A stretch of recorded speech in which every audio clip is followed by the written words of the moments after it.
दिशा में तेरी कीर्ति, दिव्य रूप तेरी ज्योति, हर दिशा में तेरी कीर्ति, एक ओम का ही ध्यान मुक्ति पथ दिखाए,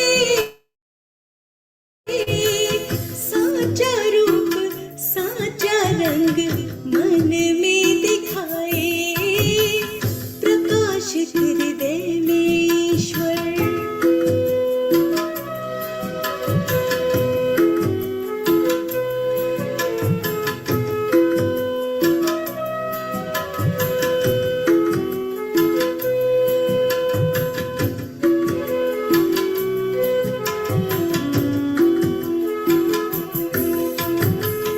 ज्ञानियों के शुद्ध मनों में, साधकों के चिंतनों में, ज्ञानियों के शुद्ध मनों में, साधकों के चिंतनों में, मेरी आस मेरे श्वास तुझ में ही समाए, साचा रूप साचा रंग मन में दिखाए, प्रकाशित हृदय में ईश्वर।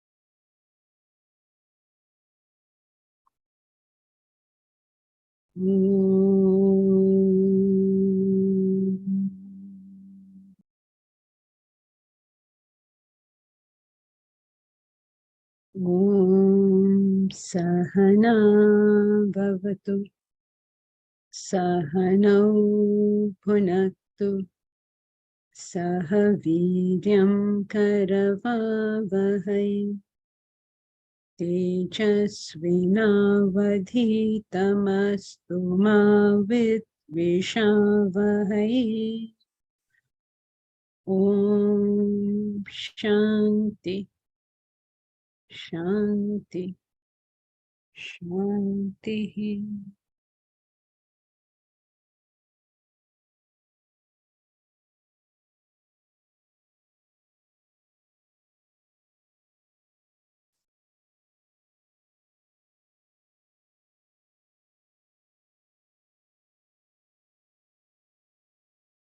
We've been studying the 35 qualities of the Bhakta. And where were we? We did hates no being, friendly, compassionate, not possessive.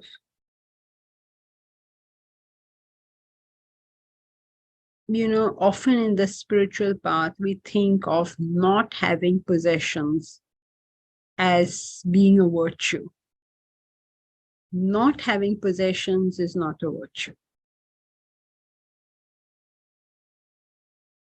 Not being possessive about your possessions is a virtue. A person can have, there is no limit to how much a person can have. There is no limit. In fact, life would be quite simple if we had limits, because then, you know, instead of having a class and meeting every Saturday, we would just give out lists. You're allowed to have so many pants, so many shirts, so many bed sheets, so many pillowcases, and life is easy. You are also free. I am also free. But it's not possible to give lists like that. It's not possible to say how much a person can have. Our kings, like Janaka, for instance, he was a king. There was so much that he had. They were like not only kings, they were kings of extremely prosperous kingdoms, and yet they were considered to be people of renunciation. So it's not how much you possess. You can possess everything. There is absolutely no limit. Say, can a spiritual person have a Learjet? Yes, of course, why not? Can a spiritual person have a lot of diamonds? Yes, of course, why not? There is no limit on any possession.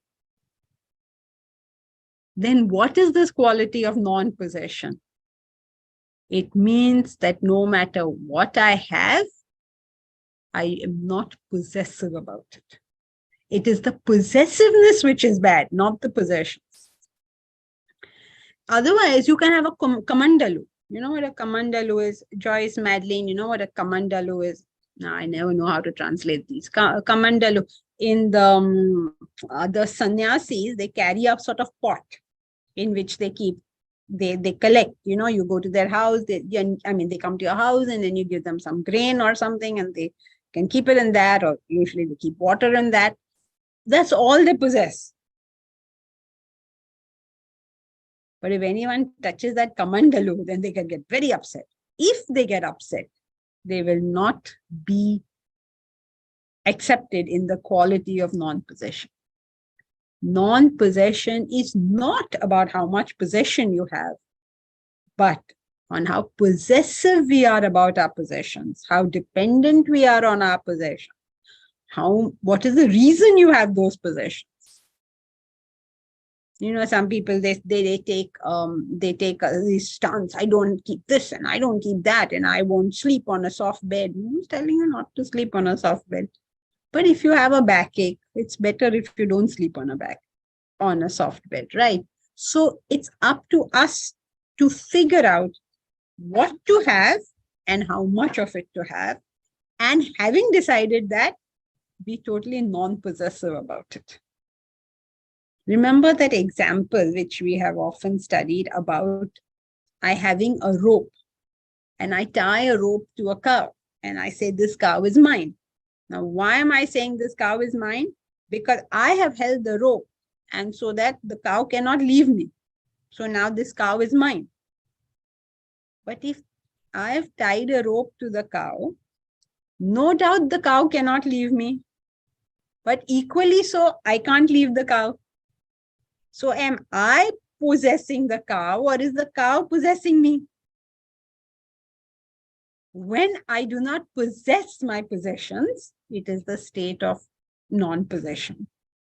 Not having possessions does not count because that is very easy.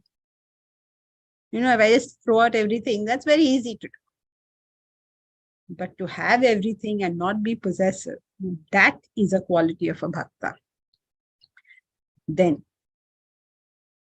balanced in pleasure and pain. What does this quality mean to be balanced in pleasure and pain? Does it mean that you don't feel pleasure and pain? Obviously, that cannot be correct. Because if you didn't feel pleasure or pain, then you are a stone or a plant. How can you not feel anything? Something wrong with you if you don't feel. Then what does it mean? Does it mean you can feel in moderation? Like just a little you can feel pain and a little you can feel. No, you should have the full experience of life. Feel the full pain and feel the full joy. Alright, then what is balance in pain and pleasure? Balance in pain and pleasure has really nothing to do with the pain and pleasure. It is our capacity to keep our head on our shoulders no matter what we are feeling. That is balance. That is poise. To not feel means something is wrong. To feel and get carried away with that feeling, again, something is wrong.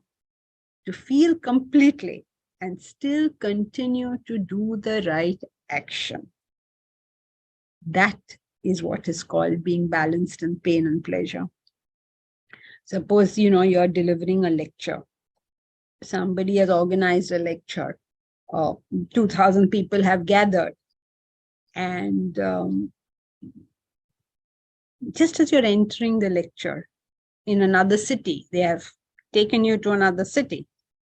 Okay? Just as you're entering the lecture, you hear that your family has met with a fatal accident. You're just about to enter. In the wings, somebody comes and tells you that. There is absolutely nothing you can do now. All you can do is request for air ticket to go back to the place, to where this has happened, to go back to your home city. And you do that, and you walk onto stage, and you deliver the lecture. After the lecture, you go straight to the airport and you leave. This is called being balanced in pain and pleasure. That means you can continue to do what you want to do, regardless of your own feelings. What is going on amongst the artists and all that, like stage artists and all, they have this common thing. They say the show must go on. Like, imagine that they are in a play. Something has happened at home. They can't walk out. How can they go? But they can be forced physically to stay. But can they do what they're supposed to do fully? If they can, then it's called balanced in pain and pleasure. That means no matter what you feel, you're able to execute the right action for that time. Please don't understand it as like, oh, something bad has happened and you have to not go back home. In the story, the data is nothing can be done now. That's the data. And so what you should be doing, you are able to decide at that time and do it completely and fully. That is called being balanced in pleasure and pain. Forgiving. Remember what is forgiving? What is forgiving? Understanding that nature will prevail. Very good. Forgiving is not about saying, oh, I forgive you and whatever. But I will not forget what you did. Is all stuff. Forgiving is a very simple thing. It is just understanding that people will function by their own vasanas, by their own swabhava, by their own nature. Just as this table will function by its own nature. I've been in Rishihood for the last week, and today is my last day over here. And now I have been in the classroom, and in the classroom there have been these chairs. And suppose I say, oh, chair, today is my last day. You didn't even say hi to me. Now, can you at least say bye to me? And the chair says nothing. And I say, okay, you're treating me so badly, but I forgive you. Then what does it mean? It means I need to be seen by a psychiatrist. So similarly, if you go to a hot-tempered person and he gets hot-tempered, and you say, I forgive you because you're so hot-tempered, it means I need to see a psychiatrist. Because a hot-tempered person will get angry. What else will a hot-tempered person do? Can I say now, oh, monsoon, I forgive you for being so wet. Oh, summer, I forgive you for being so hot. Winter, I forgive you for being so cold. Does it make any sense? Forgiveness is the simple act of understanding that everything functions by its own swabhava. Ever content, always contented. What does it mean to be always contented? Many people believe always contented means having no goals in life, or having no aspiration, or no desire to improve your situation. How can that be correct? How can it be wrong to want to improve? Ever content means that my aspiration doesn't interfere with my today's happiness. We don't need to aspire only because I'm agitated with what is. I want to improve things because they should be improved, not because I am discontented with what is. It is not my discontentment that is making me aspire. What is making me aspire is things I can understand it can be better, and I'm working for it, but not the least bit unhappy with what is currently there. If I have a Maruti 800, I can aspire to get a Mercedes. But if I'm dissatisfied with the Maruti 800, then first I have to attend to that. Never mind about the Mercedes. Why do I have to first attend to the dissatisfaction with the Maruti?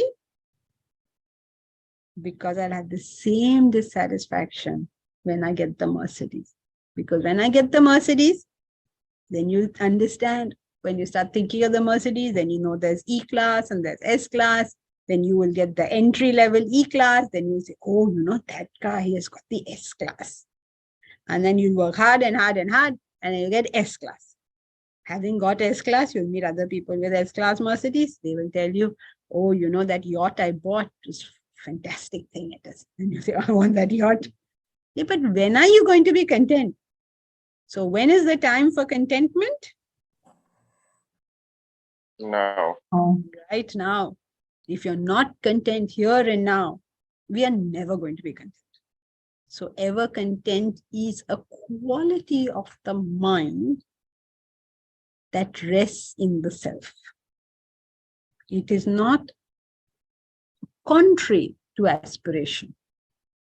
It is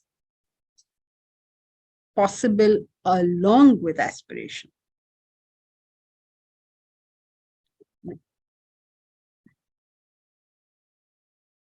He who does not agitate the world, who is not agitated by the world. You have no demands on people, and therefore you're not agitating people. How do we agitate people? Constant demands on them. Why are you not talking to me? Why are you not listening to me? Why are you not messaging me? Why didn't you tell me where you had gone? There's a constant demand. And that demand which we make on others agitates them. Sometimes we're so caught up in what we want, we don't even notice what other people want. And so we are hurting people without even knowing what we're doing. We're agitating people. A bhakta is very conscious of these things. He does not agitate the world. He is also never agitated by the world. Why is he never agitated by the world? Because the only way we can be agitated, there is no other way to do this. The only way we can be agitated is when your focus is not on self. Very good. So can you tell me, what do you need to have to get agitated? Very good, Ashya. Diversion. If you're diverted, you'll be agitated. I didn't hear you, Milind. Diverted. Diverted, okay. Ashya, correct. The only way you can get agitated. Shilpa, correct. The only way you can get agitated is if you have a desire and that desire is interrupted. There is no other way to get agitated. Otherwise, how can you explain that Buddha is never agitated? Somebody insults me, I'm agitated. Somebody insults you, you are agitated. Somebody insults Buddha, is he agitated? And what is the difference? The difference is we all have the desire for the good opinion of people. So if somebody says something bad to us, we get very upset. We are agitated by the world. We are agitated by the world only because of... Deepraj, I can't hear you today. Interruption of desires. Desires interrupted. Only because of desire. Janki ji. Yes, Milind. No, desires means self-realized, no? Yes. That means only self-realized person will not be agitated. Rest will be agitated all the way. Yes, except it's a difference of degree. If you have only 5 desires, your potential of agitation is only 5. If you have 1 billion desires, then your potential of agitation is 1 billion. So you will be between 1% to 99%. Yes, very good. Yes, you'll be 1% to 99% agitated. And Buddha, no agitation. Krishna, no agitation. Rama, you take his kingdom. You tell him on the previous night of coronation, you tell him, tomorrow Banbas. Forget coronation and all. You can't even stay in the palace. Forget palace, you can't even stay in the city. Off you go to the forest. And he says, okay, fine. No reaction. How can you have no reaction? You know, one of the most beautiful stories in the Ramayana. See, Rama's character is very beautifully portrayed as nothing is making a difference in his life. And how, the nature of the scriptures is always to tell the story in the way that we can do it as well. So, as the story goes, it's the night previous to coronation. Are you aware of what Rama was doing on the previous night to coronation? In the previous night, he takes out his royal robes. He gives up his royal bed. Imagine, he's living in all this comfort and luxury. He gives up his royal robes. He gives up his royal bed. He sleeps on the floor. He wears vaikal. He wears the clothes of the hermits. He fasts. These are all these things he does the previous night. You know why? Because for him, he has never seen getting the kingdom as a feather in his cap. He's always seen it as an avenue of service. He is the greatest servant of the people in his mind. So when they tell him, you won't be king, he says, okay, fine. Chutti mil gayi, main chala.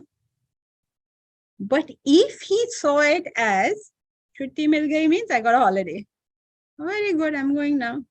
But if he sees it as a decoration of himself, then he's lost a decoration. If he sees it as a service, and at the moment they don't want me to do this service, then that's fine. I'll go do some other service. It's a beautiful concept of how you can be the king and have this bhava of service. Or you can be a normal person and have no concept of service, and everywhere you go, you just grumble and complain. The students here are so young, they've come from school. And so they ask them, do you like the food here? The food here is really excellent food over here. I say, Alan, do you like the food? It's lovely, isn't it? No, I don't want the food over here. Or so they have to go to some other hostel and see what kind of food that is. Children don't like the food. No child likes the food anywhere, not in his own house, not in the hostel. He likes it anywhere. Even at home, children will say, no, I don't want home food. So, if you are finding the food boring, if you are not liking the food, what should you do? They were quite shocked. I told them, if you don't like the food, you are finding it boring. You know what you should do? Make your own food. Yes, correct. You people are all smart, but they didn't know. They suggested going to the hotel, to the restaurant, going to have burgers, they had all sorts of ideas. So I told them, no, if the food doesn't taste interesting to you, fast. So they didn't like it at all. But I noticed somebody told me that, I saw that one was not eating today. They seem to be implementing pretty fast. So when you approach something with the intent of happiness, you agitate yourself and you agitate all the others. You grumble, you complain, because that happiness is incomplete, it's imperfect. So you say, oh, this is not good here, this is not good here, that is not good here. But when you approach it with service, then what capacity does it have to agitate you? You never asked it in the first place for anything. If you didn't ask for anything, what's going to be taken away from you?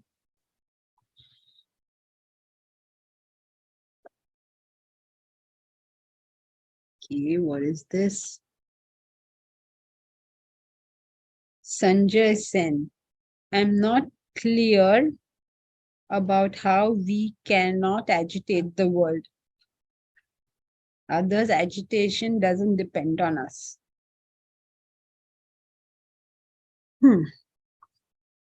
Well, we don't agitate the world when we don't have demands on the world. People will and can agitate themselves. However, very often in life, what is happening is we are doing something wrong and telling other people not to be agitated with it. It's just the reverse of what we're trying to do. So, somebody will do something wrong. They will make noise where they shouldn't. Suppose they're studying and they'll make some noise. And then you say, why are you making so much noise? I can't study. And then they'll say, well, that's your problem, not mine. So when we live a selfish, self-centered life, we take these ideas and say, if you're agitated, it's your fault. No reference to what we are doing at all. So we have to, if around us people are being agitated, we first begin by correcting ourselves. And having corrected ourselves, if we know now it's really not at my door, then it's not at my door. If you remember in that class we had done about Jesus and Judas. Remember that? When Jesus went there to help everybody, to serve them, to teach them the knowledge of Vedanta. I didn't call it Vedanta, but the truths of life. He went to teach the truths of life. Then all these people got very agitated. Socrates went to teach the truths of life and everybody got very agitated. So this is not at their door. But when it comes to us, we are frequently doing things that will agitate other people. So that's for us to stop. Is that somewhat clear? Thank you. Yes, Shanti, thank you. You all are okay? If you have any question, please go ahead. These classes are all interactive. Oh, another question. Joyce, is contentment connected with acceptance of what happens to us? Is contentment connected with acceptance of what happens to us?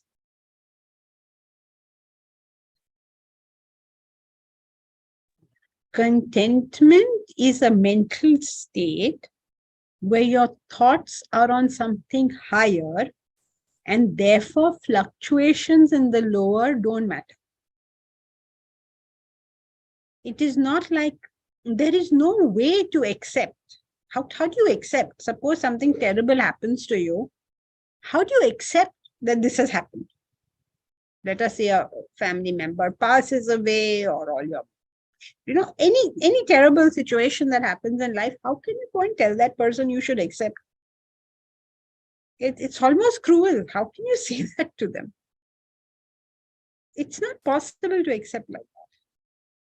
But it's a matter of fact that when your thoughts are on higher things, the lower has less and less ability to affect you. For instance, all us women, suppose we say we are going old and my hair is going white and I'm getting wrinkles or something. It bothers us, right? We say, oh, I've lost my youth. I'm not as pretty as I used to be, whatever. We have all these views on the matter. Now think of somebody like Mother Teresa. Her skin is wrinkled, her hair is white. Do you think she looks in the mirror and says to herself, oh, my youth is gone. Oh, my hair are white. She's not affected by these changes because her thoughts is on something else. So what is contentment? Contentment is our desire for higher things, because of which the lower aspects don't bother us. It's not bothering you only in the first place. Janki, that means he's an intellectual person. Yes. Yes and no. In our sense, intellectual, yes. His category. But I mean to say he's an intellectual category, not on the, yes. He's not emotional. Yes. Emotional I mean, in a certain sense, because otherwise you won't put Mother Teresa in intellectual category, right? In a general use of that term. So, but in our sense, yes, that the higher your values, the more intellectual you are. In that sense, yes.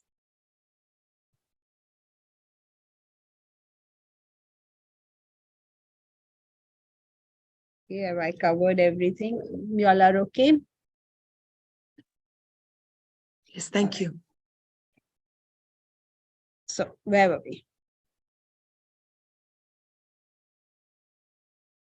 Content with anything. Yes. Who is not agitated by the world. Yeah, Free it's from- Sanjay's question. It was Sanjay's question. Yeah, we've done that, right? So free from joy, envy, fear, and anxiety. How can a person be free of joy, envy, fear, anxiety? How does joy come? When you have a desire and your desire is fulfilled, you have joy. You wanted a mango, you got a mango, you're very happy. How does fear come? How does envy come? That somebody else has more mangoes than you. So you have a desire, somebody else is getting it, then you are envious. What is fear? Fear is now I have so many mangoes, but you may steal my mangoes. So now I'm frightened. What is anxiety? What will happen in the future? What will happen in the future? Means will I get mangoes in the future or not get mangoes in the future? So all of this is all a variation of Desires. Desires. desires. So free from all this means free from desires. How is a person free from desire? Enlightenment. Focused on higher. Very good. He has a desire for the higher. When you desire the self, you don't desire the world. Yes. Like this desire lead us to the path of the God. Like why we want to feel like Maharani Kunti ask for more dukkha from the Lord. So why should we do not want to feel from that dukkha? She wants to free herself from dukkha. That is why she asked for dukkha. Okay. And did you hear the question? No, we didn't. Okay. No. Okay. So the question is that Maharani Kunti asked for sorrow. So why did she not want to free herself from that sorrow? Correct? She wanted to free herself from sorrow. Therefore, she asked for sorrow. What happens is, in Kabira's words, Dukh mein sumiran sab kare, sukh mein kare na koi. Jo sukh mein sumiran kare, dukh kaye ko hoye. So, when things are unhappy, we all do sumiran. Sumiran is remembering the name of the Lord. Suddenly, we will go to the temple and the church and the mosque because some problem is there. So, in times of trouble, we all remember God. But when everything is going well, then we forget about him and we go our happy way. So Kunti says, please give me sorrow. Why give me sorrow? Please don't ask for sorrow like that, okay? It's just a mythological tale telling us to remember God. So that she can remember him at all times. If she does manage to remember him at all times, what will happen? She won't get There won't be sorrow. No sorrow, she'll only have good. There won't be sorrow. Right. She won't have Or she any- won't feel sorrowful actually. There may be sorrow, but she will not feel sorrow. Yes. Why will she not feel sorrow? Because self, higher Yes. Her thoughts. thoughts are now on the higher. So no matter what happens, what challenges come in the world, she's okay. Yeah. And then if she's able to drop that desire, last desire, she will reach the state of desireless. But even if she has only the desire for God, who's interrupting your desire for God? Nobody, right? Nobody can. So if you are able to remember the Lord at all times, all your worldly desires have gone away. And you cannot have sorrow. It's not possible. Because no cause, no effect. The cause of sorrow is desire. Remove desire, the effect cannot be there. Vayasi gate kaha kama vikaraha, nire shushke kaha kasara, shine vitte kaha parivara, nyate tatve kaha samsara. Because when the water is gone, where is the pond? When youth is gone, where is all the youthful activity? When ignorance is gone, where is the pain? Ignorance of the self. So no cause, no effect. Shankara, Bhaja Govinda. No cause, no effect. Okay?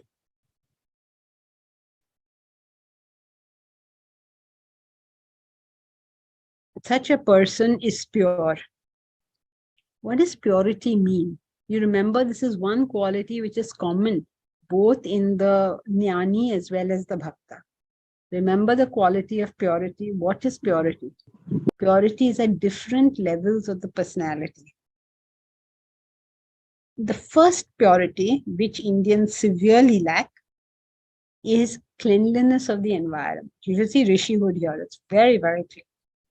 But if you go to a temple, if you have little devotion also, your devotion will go away, because how can you walk through so much dirt? No concept of cleanliness. You go to our streets, it's difficult. Anywhere, dirt, our ability to create dirt in this country is something phenomenal. Dirt, dirt, dirt everywhere. If you go to the ashram also, it's so clean. People say we feel like we've come to a foreign land. Why? Because everything is so clean over there. Every bit, you'll never see any form of dirt anywhere there. Having your external environment clean is the first step in purity. If you open your cupboard door and your clothes very lovingly all come to hug you, then something is wrong. You're not on the spiritual path. First sign of spiritual growth is a clean environment. Why is this considered so important? Because if we are not able to see external dirt, how are we going to see internal dirt? You can't see a log of wood, then how are you going to see the vikar in the head? How is this even possible? When you can't see the gross, you can't see the subtle. So the first step of purity is external purity. How is the cupboard kept? How are your shoes kept? How is the environment kept? Second level of purity is purity of the body. Purity of the body means, by body we mean actions. Purity of the body means unselfish actions. Every single action you have performed is an action of service. Then the body is considered to be pure. By doing Ganga Snan, this is not happening. So don't go doing Ganga Snan, but clean actions. And if you manage to do all of this, you don't need Ganga Snan. You know what the scriptures say? They say that the Tirthasthan means all the places which are pure. All the people go to the Tirthasthans to purify themselves, to cleanse themselves. I don't know if you're familiar with this, Madeline Joyce, that Elsie, you may know this, that people go to Ganga and they take a dip and all their sins are washed away. So in the scriptures they write that everybody goes to the Tirthasthan, goes to that place of pilgrimage to purify themselves. But what purifies that place? Because everybody's gone and put their dirt, then how will that place be clean? So they say those places are clean by the presence of the saints. So in other words, the saints' purity is so high that it can wash off everybody's dirt. So what does that mean? That means if you live a life of service and sacrifice, you cleanse all the impurities everywhere. You become that person in whose presence this does not happen. So as far as physical purity goes, or physical impurity is selfish actions. Physical purity is unselfish actions. Mental impurity is agitations, negative emotions, stress, strain. All this is impurity at the mind level.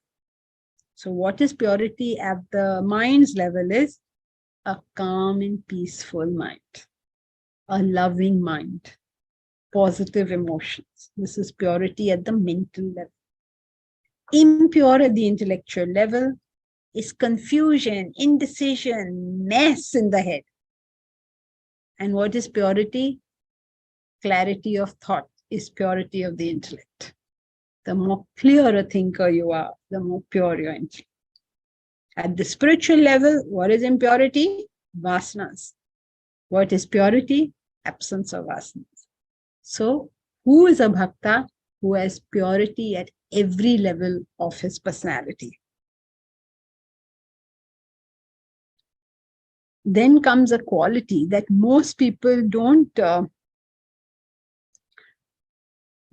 associate with the bhakta, which is the quality of dakshaha.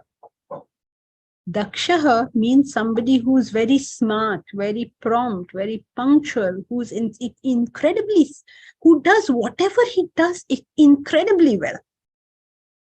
You know, we think of a bhakta as he's so high in the cloud somewhere, he will not be able to do anything properly. And I'm not making this up. You can read the text yourself. Unfortunately, we very rarely read the text. But the text says, he's dexterous. He's very, very good at whatever he does. If he packs a bag, people will say, wow, what a well-packed bag. If he does anything, if he writes a letter, it will be a beautiful letter. Whatever he does in the world, if he just takes out his chappals and keeps them somewhere, they will be kept well. Why do you think that a bhakta would be dexterous? Why would they include such a quality?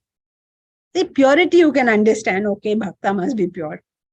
But why is being able to do whatever you do very well part of the quality of a bhakta?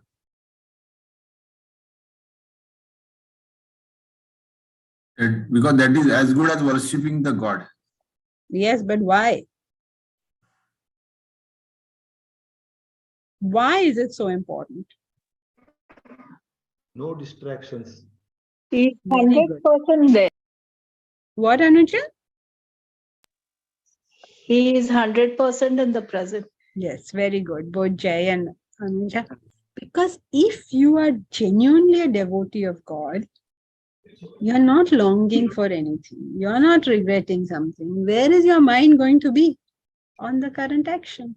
If your mind is on the current action, that action will have to be done very well. How can it not be done well? Even if your ability is lower, you will still do the action well.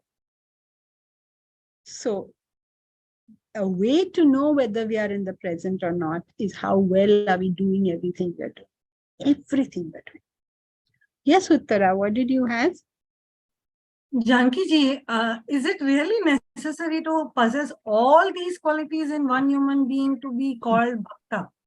Because if you say that dexterity and all that, so Narsi Mehta was, whatever he was doing, he was good at one thing only, not in all the qualities like this. That's what I feel, because he was not really doing family duties. He was concentrating only on his work. He was not known to do his family duties at all. But wait, you're reading the qualities of the bhakta over here. Where did he say doing family duties? No, meaning everything aspect. Dexterity, meaning it, whatever, just now you gave an example that whatever you do, we will be doing the best. Right. So, doing family if you're doing receipts, if you're handling accounts, your accounts are all over. Before 15th March, all accounts are finished, like that. Yes, no, I agree. But the point here is that he was a family person and he was not fulfilling his family obligations. So why would we call him? I am not aware of his entire story. You can hear them speak on the phone. You all can hear? I mean, on this thing, you all can all hear, right? Okay, so I'm not aware of the story of Narsi Mehta, so I can't comment, but it is a generally accepted thing that people who are spiritual don't look after their families. This is an erroneous concept. It is like saying Narayan Murthy. You know Narayan Murthy? Yes. Who is he? Infosys ex-director. He was the founder of Infosys. Now, when he founds a corporation such as Infosys, Does he have time to go and take his wife for sari shopping? Is that possible? It is not physically possible, because you can imagine what kind of life he was having. Now, if his wife says, you have to take me sari shopping, and then all the other women gather around her and say, yeah, he's not taking care of you, then that's an unfair thing to do, right? In fact, I don't know, you heard Sudhamurthy saying that when they decided to start Infosys, she spoke to her mentor. I don't know, it was a father or somebody. And he said, yeah, go ahead, do this. And he turns to Sudha and he says that, but remember, if he is doing this, then don't you try and make him go with you don't expect him to take part in your daily affairs. But that doesn't mean he's negligent of the family. It is unfair of the family to ask these things. So here is Narsi Mehta. He is doing something with his life much bigger than setting up Infosys. And the wife is saying, Arey, you never bought me some perfume. Then it's unfair on her part. Like one of the sons of Gandhi. They says, he didn't take care of me. Arey, but he is taking care of the country. Can you support him instead of making further demands on him? So it's an erroneous concept to say that he didn't take care of his family. If he's doing so much good, why wouldn't he take care of his family? He would have definitely done a lot for his family, but his family may have had some excessive demands out of him. Again, the expectations and the desires. Yeah, and not only, I mean, it's very fair. Like, I'll tell you about Swamiji also. Swamiji was wanted to study Vedanta. By the time he realized that he wanted to do this full time, he already had a wife and a child. Right? So he realized that though his interest is Vedanta, his wife is not that interested in Vedanta. She was very supportive, but that wasn't her interest. And then he started doing things like, the one he mentioned was, I encouraged her to go to movies with her friends. I taught her driving. I taught her how to handle at that time. Now, they're in their 90s. So at that time, the women would not do all the banking and all. I taught her banking. I taught her how to drive a car, to go out with her friends, because he moved from Chennai to the Pavai ashram, right?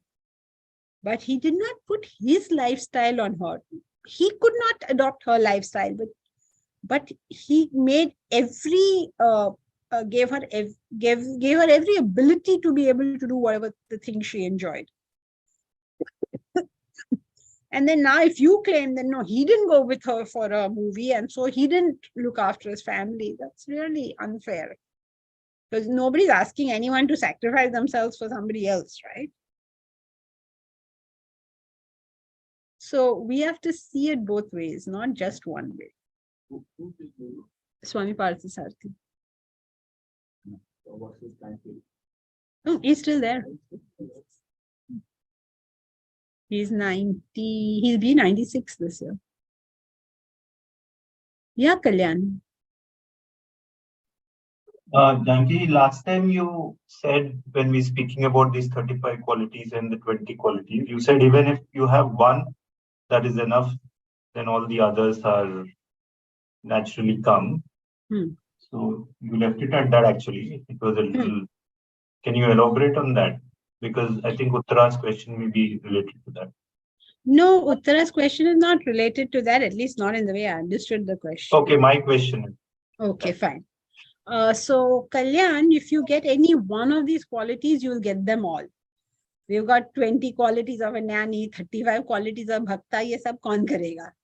All right, you can't like 35 plus 20, 45 qualities, right? No, 30 plus 20, 55 qualities. Where are we going to sit and struggle over? So the good news is always that one is enough to lift us up. If any one of these qualities we are inspired by and we struggle with that, we do that, all the other qualities will come to us. Like like think of it. I don't know if, okay, I don't think I have a board to write, but just remember in school, you must have seen this experiment that there is some sort of container. Okay, and then there is one type of tube, and then there's some kind of circular thing and a zigzag thing. And seen that? So you pour water in one of them, and it's all connected below, right? So you pour water in all the different types of sort of whatever tubes and circles and zigzags, it all equalizes. You're pouring it in only one. You know the one I'm talking about? Yes, yes. Yes, yes. So you do one and all the others equalize. Water seeks its own level. Because at the bottom of all these qualities is reduction of desire. It's the same quality. But how does this reduction of desire express itself is all these 55 qualities. So it's all just really only one thing, nothing else. Okay, okay. Yeah, got it. Janki ji, Yeah. without any of this quality, you can be a great bhakta. You can be a bhakta. Not according to Krishna. He said these are the qualities. That's what he is saying. Now, Milind may have a different view. That's fine. But Krishna says you have to have these qualities.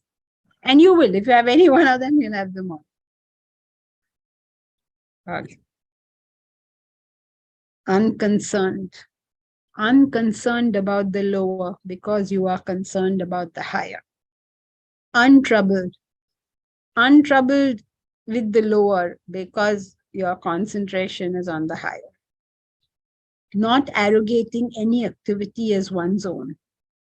Not arrogating any activity as one's own for the simple reason that it is not one's own. Like, who can do anything by themselves? Every single thing we do has the support of hundreds, thousands, God knows how many people. We've always discussed, right? To do this class, we have to thank all those people at the electricity and the Wi-Fi and all those people who got nothing to do with this class. If they don't do their work, we can't do our work. So, nothing can be done by ourselves. Nothing at all. So, what are you arrogating to yourself? Neither rejoices, hates, grieves, desires. Obviously, you already know why. No desires, none of these. Balanced and pleasant and unpleasant happenings. Whether you achieve your worldly ends or you don't achieve your worldly ends, the fact of the matter is, it has no influence on your happiness. We say, okay, one day I'll do my PhD, then I'll be very happy. One day I'll get my degree certificate, then I'll be very happy. I'll get married, I'll be very happy. Whatever, each one of us has our own theory that should this happen, I would become a very happy person. And we've been having this theory all our life. Right? When we were in school, we thought if we pass 10th standard, we'll be very happy. Then we thought if I get into a good college, I'll be very happy. Then I thought if I get married, I'll be very happy. If I get a job, I'll be very happy. All our life, we're thinking that happiness is somewhere of the future. When will we realize that our happiness is so not dependent on any of us? Many things will happen in our lives. Things that the world will feel is good. Things that the world will feel is bad. But our happiness is not dependent on it. Because our happiness is only dependent upon one thing, and that is Distance from the self. very good. Distance from the self. Or in a more prosaic manner, on your desires. It's only dependent on that. How much, people long for something so much. I must meet my target. I must this, that. I'm longing so much. And then when you meet it, what happens? You just have another target to reach. If your happiness is always going to be based on this target, we're just chasing all our life. There's no end to this. happiness is function of distance that you are at from yourself. From yourself, yes. That in turn is function of the desire. Definitely less desire we have, more closer you are. Yeah, so it's the same thing. It's not a function. It's the same thing. Distance from the self is the degree of desire or degree of vasana, whichever. When will we get it that nothing in this world, it's happening or it's not happening, is not affecting us in any way? It's difficult, no? Because you eat a mango and say, oh, so nice, I enjoyed it. Now, when we go to France, we meet Madeleine and say, oh, I really loved meeting Madeleine. All the time, we believe that if this happens, then I'm going to be happy. But in our own life, it has happened. So where have we reached? Many of the things we said, I'll be happy when this happens, they happened, no? Where have you reached? Same position. When that happens, now I'll be happy. When will we get it? So balanced and pleasant and unpleasant, because you've got it once and for all that these things happen and really doesn't affect me this much. Alike to friend and foe, heat and cold, joy and sorrow, honor and dishonor, means all the fluctuations at the mental, at the physical, mental, intellectual level.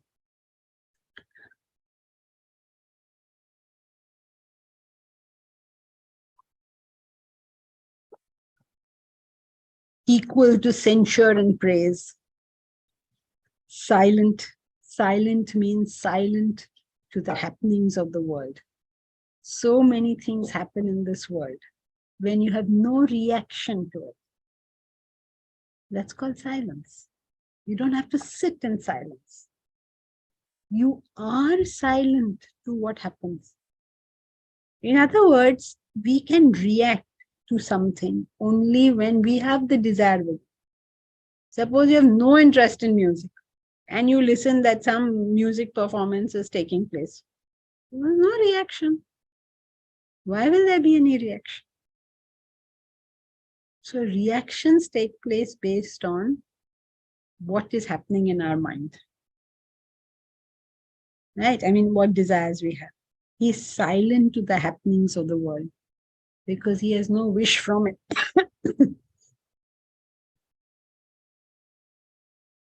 Content with everything. Doesn't matter what happens, because it really doesn't matter what happens. He's firm-minded, endued with faith. Faith is Shraddha. That means, please notice this word Shraddha. Shraddha means the intellectual capacity to take up this knowledge, be with this knowledge, and not leave it until it becomes you. Shraddha is our capacity to go to the very end of the journey. We start so many things, but we don't reach the end of the journey. So Shraddha is a capacity to reach the end of the journey. And Bhakta has that. So if you say he doesn't have an intellect, obviously that's not true. He regards self as supreme. In his mind, the most important thing to get in this world is the self. To regard it as supreme means it's the most important thing to do. There is nothing more important in this world to do. Because think about it, everything we do is for the sake of happiness. Everything we do is for the sake of happiness. Since everything we do is for the sake of happiness, then we might as well go directly to happiness, no? Why are we going round and round the merry-go-round? And there is only one way to happiness, is the discovery of our own self. There is no other way to do this. And once this is clear, you consider it as the supreme and you work on it. It's that simple. And he says, those people who have these qualities are dear to me. Dear to me means that close to the self. Obviously, now, unless you're very developed, you won't have these qualities. Or we have these qualities in lesser amounts. So, these were very briefly the 35 qualities of the Bhakta. Anybody has a question?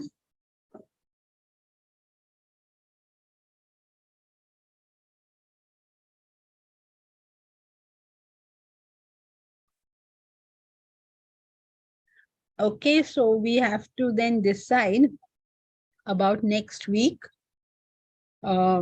Next week, classes in the evening.